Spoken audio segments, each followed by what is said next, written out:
Chapter 3. After the violin concert, Sherlock Holmes told Dr. Watson that he had to see someone before he went home.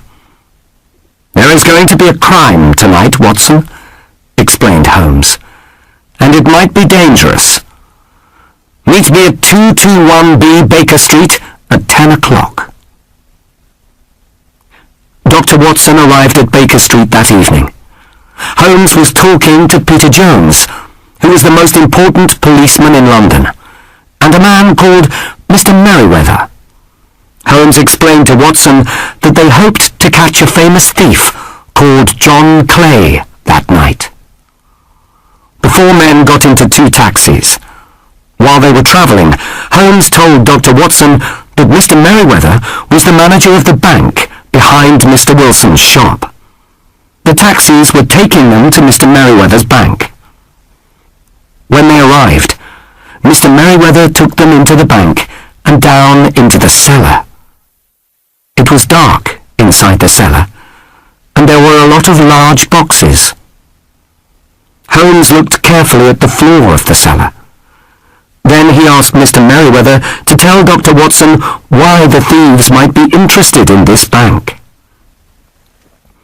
"They are interested in the gold in the boxes in this cellar," explained Mr. Merryweather. "It is unusual to have so much gold in one bank, and we have been worried. We wanted to move it." Holmes explained that the thieves were going to come into the cellar under the ground from Mr. Wilson's shop. Now there were 3 policemen waiting outside Mr. Wilson's shop. Holmes and the 3 men were waiting inside the cellar. The thieves wouldn't be able to escape. Holmes turned out the light, and the 4 men waited for the thieves to arrive. After about an hour, the men saw something. One of the large square stones in the floor started to move. Suddenly, they saw a hand.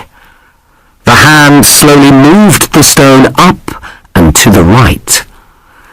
Then a young man climbed out of the hole and into the cellar. When the young man stood up, Holmes quickly grabbed his arm. It was John Clay. "John Clay, your red-headed idea was a good one, but we've caught you."